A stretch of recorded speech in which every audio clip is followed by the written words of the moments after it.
So starting where we left off, going to finish this video pretty quickly from my standards. 3-0 Central Michigan, who was robbed by not being put in the top 25 over lowly teams like Oklahoma and Ole Miss. They're 3-0. They deserve to be there. They did beat Oklahoma State in a fluke win, but Oklahoma State looked pretty good against Pittsburgh, even though I don't think Pittsburgh had their starting QB. I don't know. They go into 0-3 Virginia. Some think Central Michigan could win this game by double digits, but surprisingly, they're only a 3.5 point favorite.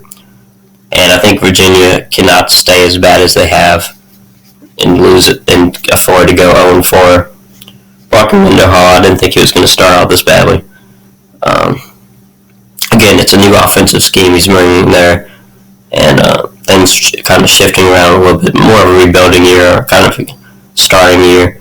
But I think Virginia regroups here and gives Central Michigan their first loss before Central Michigan heads into that much anticipated matchup with what could be an undefeated Western Michigan team next weekend. Connecticut's actually favored against Syracuse. Dino Babers bringing in some new offensive sets, new coaches. So it's definitely a possibility Connecticut could get the win there. Wagner's a Division II or FCS team. Boston College should have no problem.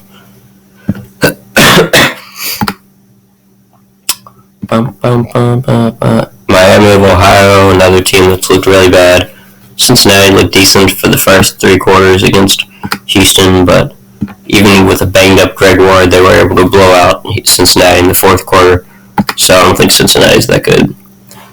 Northern Illinois hosting FCS 2-0 Western Illinois.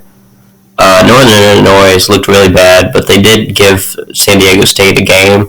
I'm not sure if that's more of a just Northern Illinois at home and San Diego State like we won this game, so we'll just sit back, or if that's just San Diego State's not that good, which I think it would be the case. I think if a team like Alabama or Louisville played San Diego State, there would be a potential to be like a 40-0 win, especially if it was Alabama. But I think Northern Illinois finally gets a win here. Akron surprised me against, I think they played Marshall last week. Scored 65 points in that game. Appalachian State is favored despite this being in Akron. I'm not sure why that is, because Appalachian State has underwhelmed me so far. I'm going to predict Akron to pull the upset. Boise State is 2-0. We'll see if they can get through another Power 5 Pac-12 team in Oregon State, which is still in a rebuilding phase. Under what's the guy that came from Wisconsin? Can't remember his name. Some nobody coach, decent coach. Anyway, so some reason I want to pull the upset here, predict the upset, but I'll say Boise State pulls it out in the end. BYU, Utah did not impress me when they played BYU, but they did get the W, made a comeback win last night against USC. West Virginia looked pretty good against Missouri, but Missouri is looking better now, so never mind. But it's pretty much a home game for West Virginia. So I'm going to say West Virginia gets the W. Notre Dame is hosting Duke. Duke, I'd say possibly one of the worst teams in the FBS right now. David Cutcliffe, I think it's about time he steps down, to be honest. This rebuilding year, I don't know if he's going to really get his team back to where they were next year. I think it's best if he goes on and retires at the end of the season. He's got to be in his 70s by now, maybe late 60s, but he looks pretty old. Notre Dame is, let's face it, bad for Notre Dame standards, or the lofty standards that they expect they live up to from like 40, 50, 60 years ago. But they should get the W over Duke. Mississippi State is actually going to Massachusetts, but it shouldn't be a contest. Mississippi State should win. Here we go. Going to Rocky Top, Tennessee. Neyland Stadium, 2:30 kickoff. Number 19, Florida, 3-0. Number 14, Tennessee, 3-0. A lot of people are still picking Tennessee to win this game. Paul Feinbaum sticking on the bandwagon since he was preseason. Whoever wins this team, I don't think they're going to go undefeated for much longer. Both teams have definitely underimpressed me.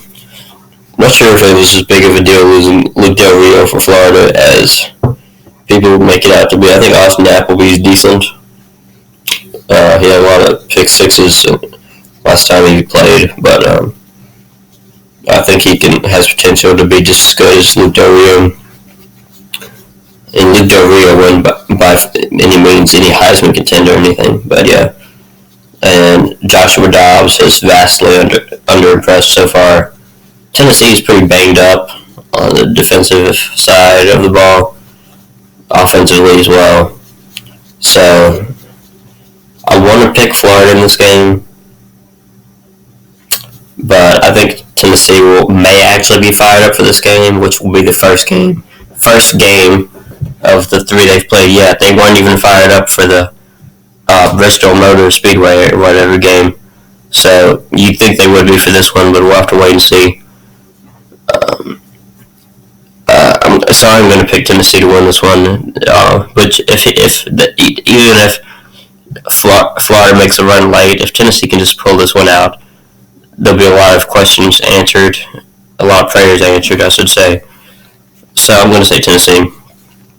Pittsburgh should have won against Oklahoma State, but I do think they had their starting QB out, or he threw a few picks or something. That was a weird game, delayed by lightning for a few hours. But Oklahoma State did ultimately prevail. Pittsburgh could have gone like 6-7-0, I think, if they hadn't lost that game. North Carolina is not a good team, I don't think. I think they're middle of the run for the ACC.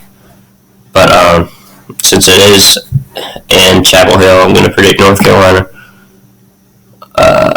Penn State going to Michigan. Michigan kind of scared a few people early against Colorado. If Colorado's QB hadn't gotten injured in that game, then Colorado, I think, had a shot to upset Michigan. But I think that just shows that Colorado is a better team than a lot of people think. Penn State, I'm not so sure about that. So I think Michigan is going to win against Penn State, and I'll say they cover.